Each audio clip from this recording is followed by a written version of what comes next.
Assalamualaikum and hi everyone. My name is Nurin Alisha binti Ahmad Rizwan. My metric number is 251403468. Today I will present CAE project.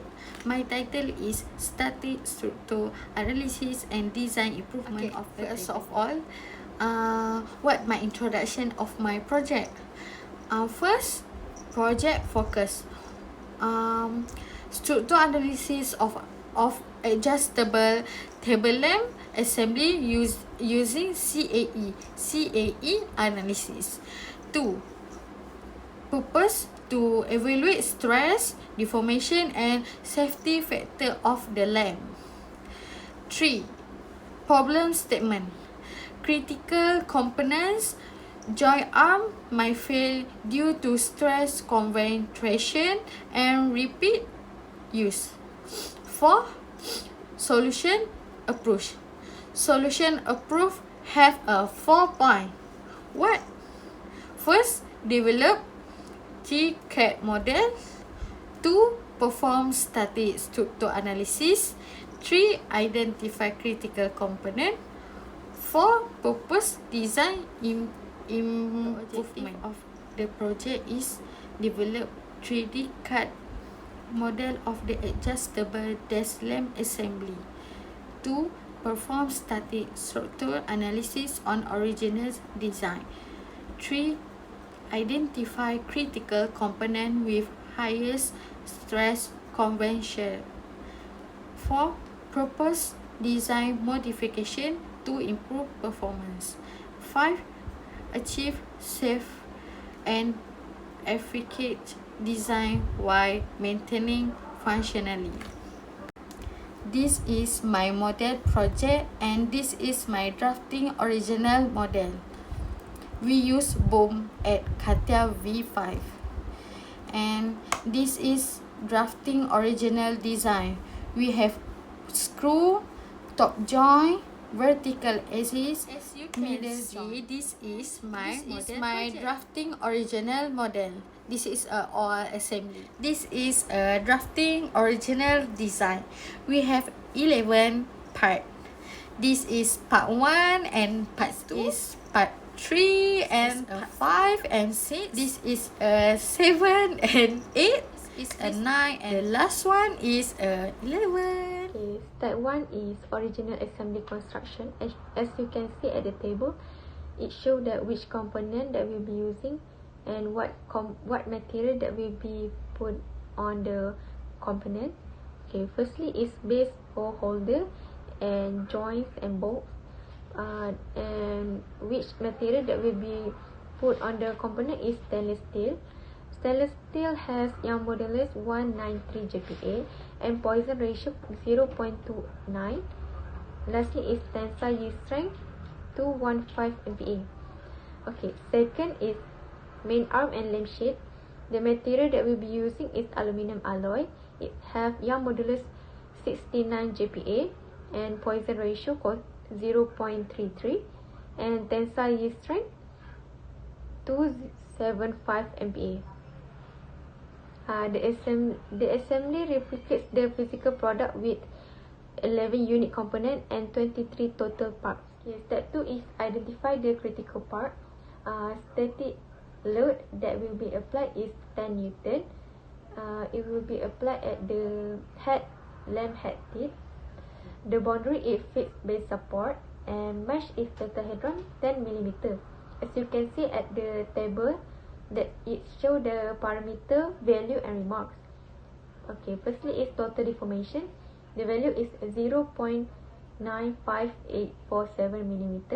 The equivalent stress is 39.071 MPa and the safety factor, the minimum safety factor is 7.0385.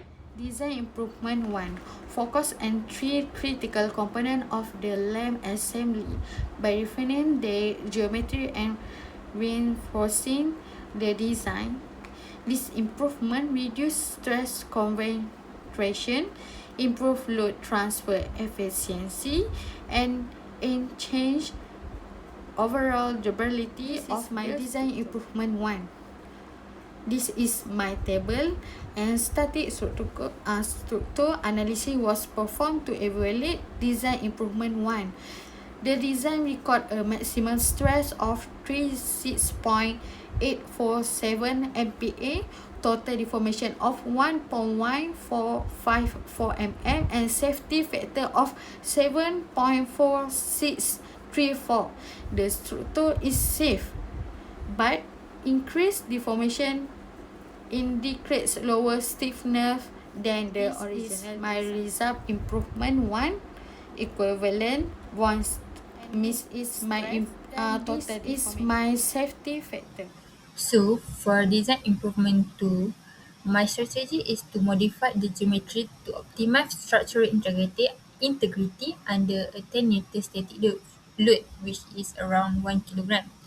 The design improvement 2 was advanced into multi-physics and optimization stages to analyze material, thermal, and weight efficiency.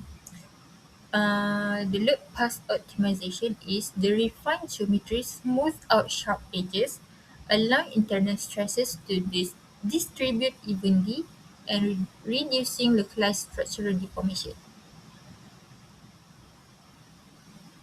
So as you guys can see at the bottom picture, this is the part which is that have been selected to be refined the joint geometry and wall thickness to redistribute the overhanging bending moments more efficiently.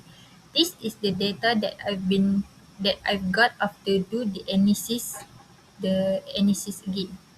The bone mixture stress is the maximum for bone mixture stress is 35.257 MPa, which is concentrated at base joint, which is critical part, and the total deform is reduced to only 0.72596 millimeter, which is moderate displacement under the static load, and the FOS is minimum 7.7998, which is it's increased from before lah, from the original design.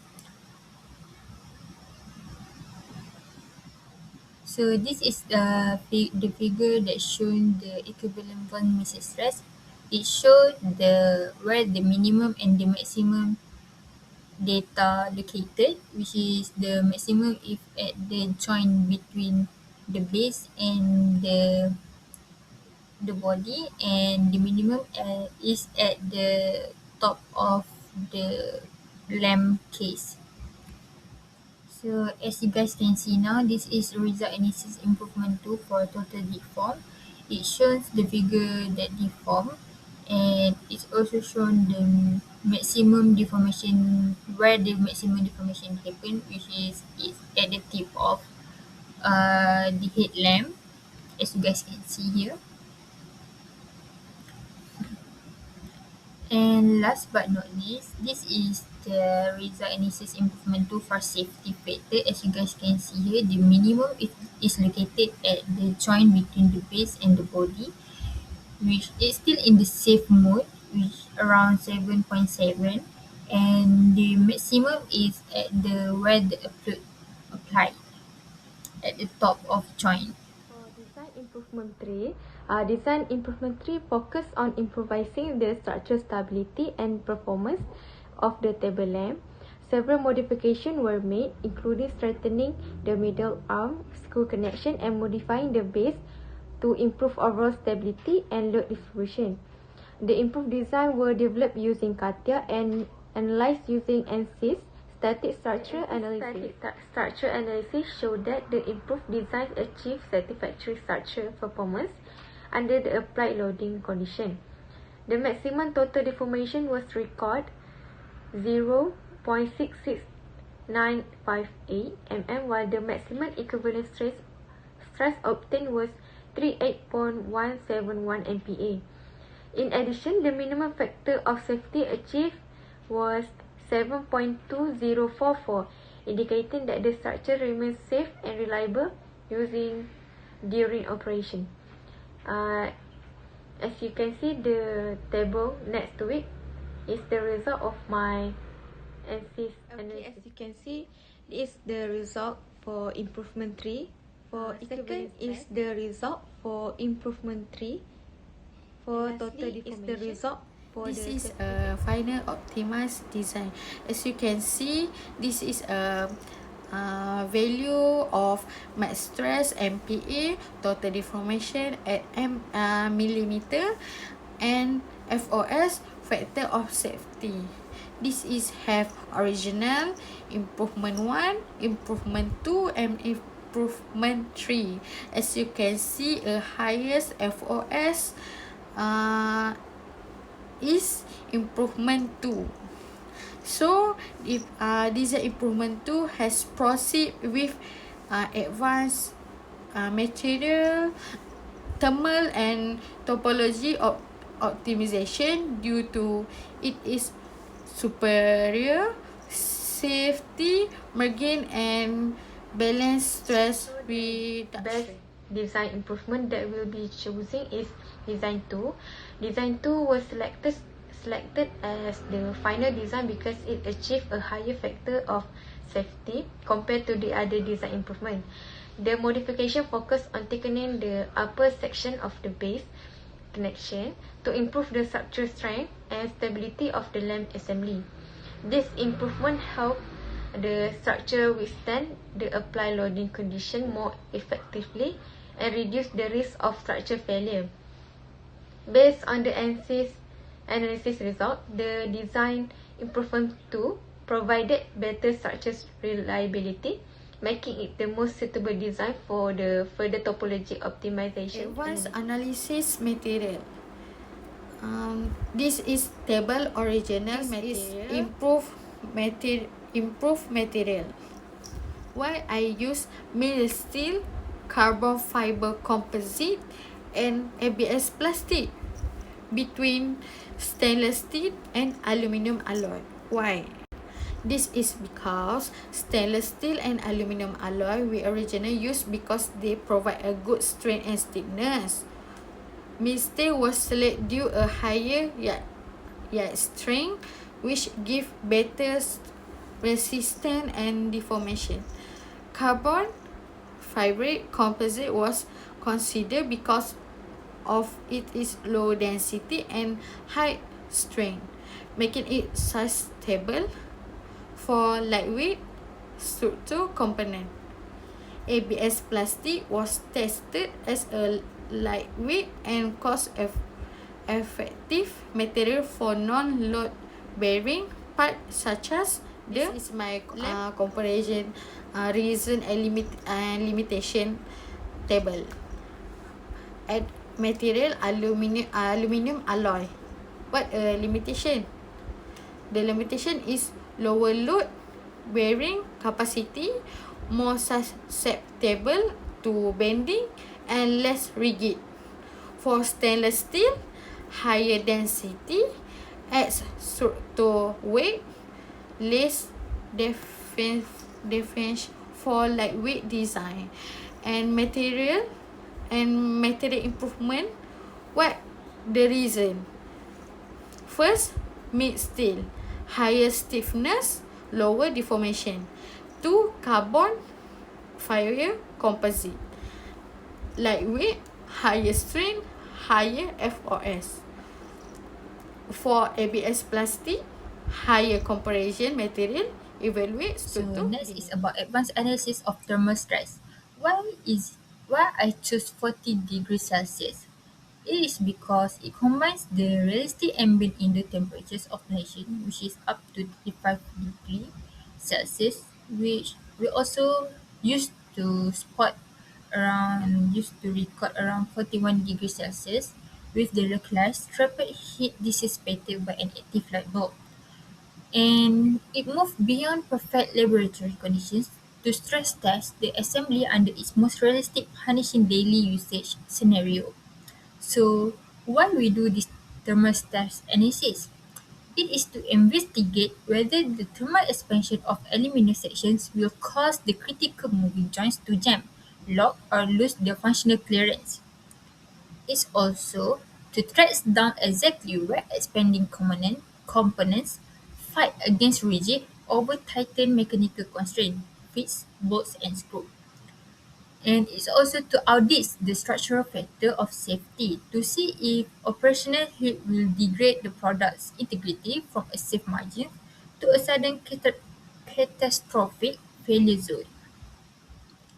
So as we can see now, here is the data that I have been collected after doing the thermal stress and analysis, which is the temperature have been tested was 22 degrees Celsius to 40 degrees Celsius, which is it simulated operational heat exposure from environment and lamp bulb.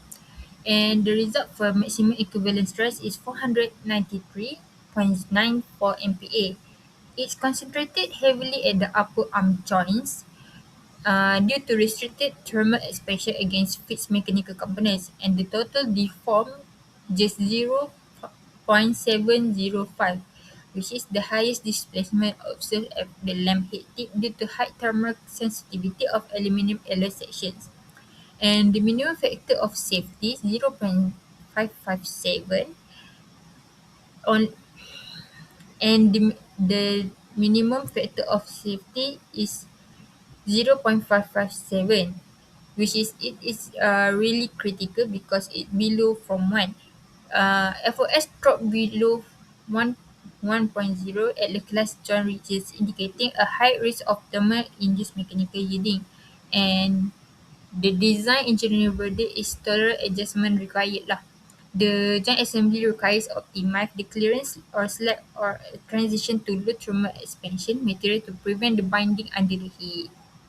Advanced analysis of topology. Topology optimization was performed to identify unnecessary material that can be removed from the component while maintaining its structural strength. This analysis helped reduce the component weight and improve material efficiency without affecting 80%, and 80% retain percentage was selected to maintain most of the original material while allowing 20% of unnecessary material to be removed. This provides a good balance between weight reduction and structural strength, ensuring the component remains safe and stable. Why 9 phases were excluded? An exclusion region was applied by selecting 9 phases on the upper base component. These phases were excluded from the optimization process to preserve the critical connection area and prevent the optimized geometry from becoming disconnect. This ensured that the final topology remained continuous and structurally functional. See here, these are the picture of the result of analysis topology. Firstly is the result after the topology. Secondly is the result for safety factor. Lastly is the result after we do the CATIA. So, the first discussion is about baseline model structural behavior, which is the load that have been applied is 10 Newton only, which is the static load around 1 kilogram. On the original design experienced a maximum bond missile stress, which is 39.071 MPa, heavily localized at the middle joint and base. And the stress is because of the overhanging bending moment of the lamp head assembly acting on the narrow connecting joints, and it leads to the total deformation around 0.95487 mn, which mostly concentrated at the furthest edge of the upper arm. While the safe from immediate yield failure baseline FOS, which is 7.0385, which is really higher than 1 lah. The original geometry exhibits highly inefficient stress pathway and indicates structural stiffness for long-term operational durability. So the next discussion is about geometry optimization evaluation, which is the first design improvement. We focus on Phillips and chamfers. The focus on localized stress smoothing provided subtle structural relief, but left major stress concentration at critical moving parts. And for design improvement 2, it's directly reinforce connection holes and optimize pivoting joint boundaries. It's achieved a 9.76 stress reduction down to 35.257 MPa and a 23.97% stiffness improvement, which deformation have been dropped to 0.72596. And for design improvement 3, which is focus on base modification, it's altered the base geometry to enhance lower section stability and overall load pathway, successfully achieved satisfactory structural performance. And the design selection verdict. While all three modifications improved on baseline, design improvement 2 was selected as the final design because it achieved the highest overall factor of safety and the most reliable margin against the failure. So next we focus on NEC's material properties and performance study discussion. We have two types of materials which are aluminum alloy performance and stainless steel performance. First about the aluminum, evaluated for its lightweight properties and adequate mechanical stiffness. However, findings shows it is significantly more susceptible to displacement and thermal vulnerabilities. And about the stainless steel, it offers substantially higher structural stiffness and long-term durability, but added unneeded mass and exhibit a comparatively lower yield strength baseline. So what is the solution? The hybrid solution is combining both materials across design improvement to create an ideal balance between heavy structural stability at a base and lightweight upper arm to prevent structural sagging. The next discussion is about analysis environmental and thermal stress analysis. Uh, I'm decided to raise the ambient operational temperatures from 22 degrees Celsius to 40 degrees Celsius, simulated real-world heat generated by the Lambert. The stark difference in coefficient of thermal expansion between the steel joints and the aluminium arms created severe internal expansion friction. Then its localized stress exploded to 493.994 MPa at the upper arm joint, completely exhausting the material thresholds and driving the factor of safety down to an unsafe 0.55675, which is lower than 1. And to ensure the durability under the heat, the model requires specialized thermal optimization like localized something clearance gap or thermal insulating washer at the hinge connections. And the final discussion is about NEC's topology optimization and final validation. It's been performed exclusively on the chosen design improvement 2 geometry using a targeted 80% material retention constraint. Exactly 20% of redundant mass was shaved off from low-stress, non-load-bearing regions, such as the lower cylindrical arm section, without cutting primary load-carrying path. It preserves connection interface and upper mounting features to ensure structural continuity and assembly fitment. And the final hollow-out shear experienced an exceptionally low peak stress of 1.0117 MPa and almost non-existent displacement of 0.00028569 mm. To maintain a rock-solid safety factor of 15, proving that material manufacturing costs can be reduced significantly without sacrificing structural integrity. So in conclusion, this project successfully achieved its objective of analyzing and improving the structural performance of an adjustable desk lamp using CAE. The design improvement reduced stress concentration, improved load distribution, and increased structural reliability. Material and thermal analysis also showed that material selection and temperature significantly affect the lamp performance. Overall, the improved design provides better strength, durability, and efficiency while maintaining safe operation. Future work may focus on thermal optimization, hybrid materials, and further topology optimization. That's all from us.